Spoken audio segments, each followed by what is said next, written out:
Episode dimulai saat itu di kediaman Sidar Sukar yang sedang berbahagia karena baru saja merayakan pernikahan Hardik dan Guli. Mereka mengantar Hardik dan Guli menuju kamarnya. Namun Sanci melarang mereka masuk sebelum memberikan hadiah untuk Sanci. Hardik pun mengeluarkan uang senilai 5.000 rupiah, namun menurut Sanci itu tidak cukup. Lalu Hardik pun kembali mengeluarkan senilai 5.000 rupiah lagi. Sampai pada akhirnya Sanci memperbolehkan mereka untuk masuk dengan senang hati. Sanci membukakan pintunya, namun mereka semua dikejutkan dengan keadaan kamar pengantin yang sangat berantakan. Sidar Sukar bertanya, mengapa bisa kamar pengantin seperti itu? Sanci menjelaskan bahwa dirinya pun kaget, pasalnya tadi kamarnya sangat bagus dan rapih, tidak seperti sekarang. Tentu Hardik dan Guli sepertinya sangat kecewa, pasalnya tidak seperti apa yang mereka harapkan.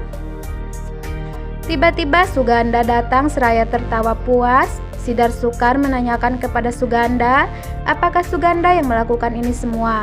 Awalnya Suganda mengelak, namun akhirnya ia mengakui pasalnya Suganda tidak merestui pernikahan cucunya bersama Guli.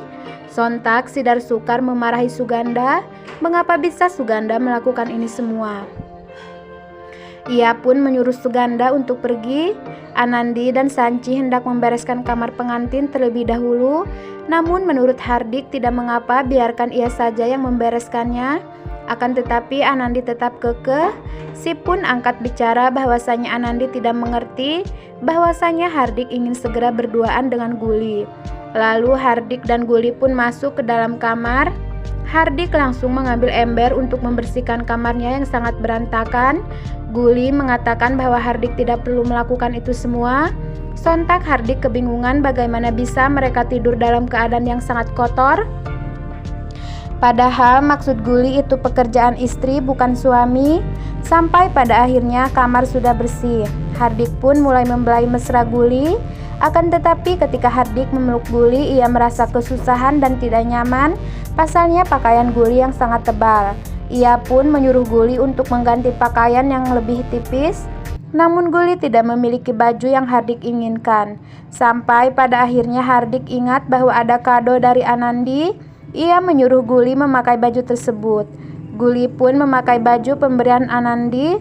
Terlihat ia sangat malu dan canggung, tentu itu membuat Hardik sudah tidak sabar ingin melakukan malam pertama. Di sisi lain, di kediaman Kalyani yang sedang makan malam bersama, terlihat mereka sangat bahagia sekali. Pasan menyuruh Jagdis untuk makan makanan penutup dan yang manis, maka dijamin Jagdis akan merasa bahagia. Namun menurut Jagdis ia sedang tidak bersedih. Di sini sikap Pasan sangat aneh sekali.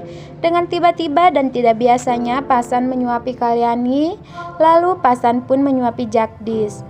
Ia pun menawarkan manisan kepada Gangga, akan tetapi Gangga tidak mau memakannya jika tidak disuapi oleh Pasan seperti yang lain.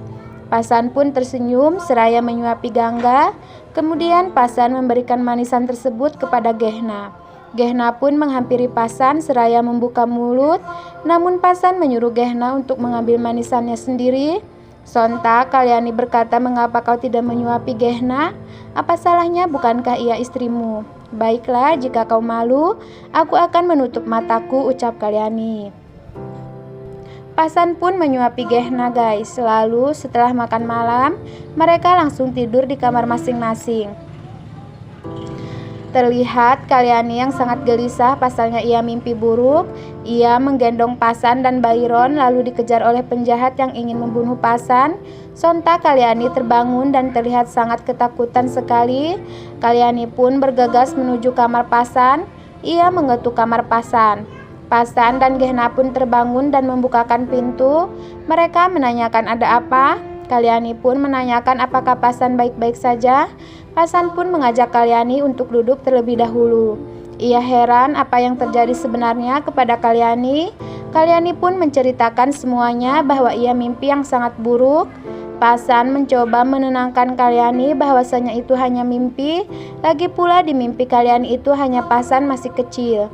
Ibu tenang saja, tidak akan terjadi sesuatu kepadaku, bahkan tidak ada yang bisa mengambilku dari dirimu, ucap Pasan. Pasan meminta agar Kalyani kembali tidur, lalu Gehna pun hendak mengantarkan Kalyani, namun Kalyani mengatakan bahwa ia akan pergi sendiri saja. Lalu keesokan harinya di kediaman Sidar Sukar, Minu, Ira, dan Anandi juga Guli yang sedang berada di dapur. Mereka memberitahu Guli bahwa ini sudah menjadi pekerjaan Guli dan Anandi. Jadi jika Guli masih merasa bingung, Guli bisa menanyakan semuanya kepada Anandi. Lalu Minu dan Ira pun pergi meninggalkan Guli dan Anandi. Guli merasa senang pasalnya bisa bersama-sama Anandi lagi. Namun Guli bersedih pasalnya Suganda sangat membenci dirinya. Anandi pun memberi pengertian kepada Guli bahwasanya sikap Suganda memang seperti itu, namun sebenarnya hatinya sangat baik. Lalu di kediaman Kalyani, Pasan menyuruh Gehna untuk memasak nasi goreng untuk menu buka puasa nanti. Kemudian Pasan dan Kalyani pergi ke sebuah tempat ibadah. Pendeta mengatakan bahwa ia sangat senang kedatangan Kalyani dan Pasan. Pasan pun berkata bahwa akhir-akhir ini ia jarang berdoa. Lalu Pasan pun pamit untuk pergi karena ada pekerjaan yang harus ia selesaikan.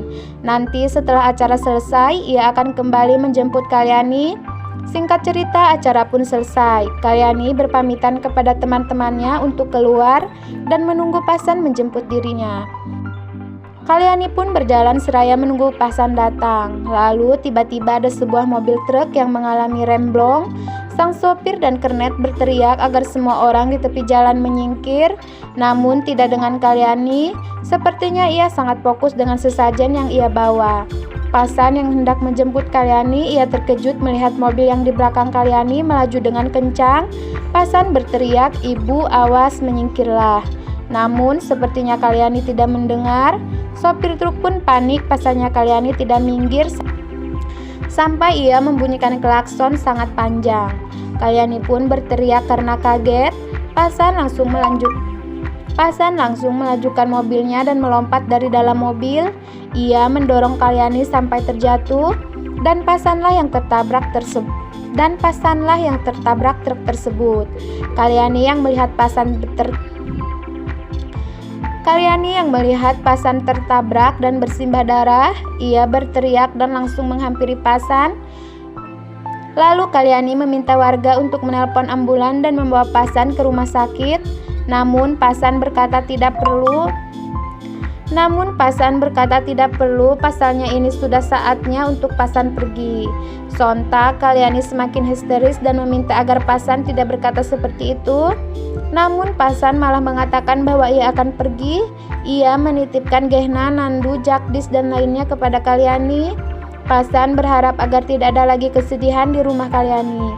Ia berharap semua orang tetap rukun dan tiba-tiba saja Pasan langsung tidak sadarkan diri. Singkat cerita, Pasan pun dibawa ke rumah sakit dan dibawa ke ruang IGD. Gangga meminta agar Kalyani menunggu di luar, doakan saja agar Pasan baik-baik saja. Di situ Kalyani tidak henti berdoa untuk kesembuhan Pasan. Tiba-tiba Jagdis keluar ruangan dengan raut wajah yang sangat sedih. Ia menghampiri Kalyani dan mengambil tasbih yang Kalyani pegang. Lalu Jagdis menyimpan tasbih tersebut dan memeluk Kalyani. Kalyani bertanya, "Pasan baik-baik saja kan?" Namun Jagdis hanya diam seraya menangis. Sekian sinopsis kali ini, sampai ketemu di sinopsis selanjutnya ya.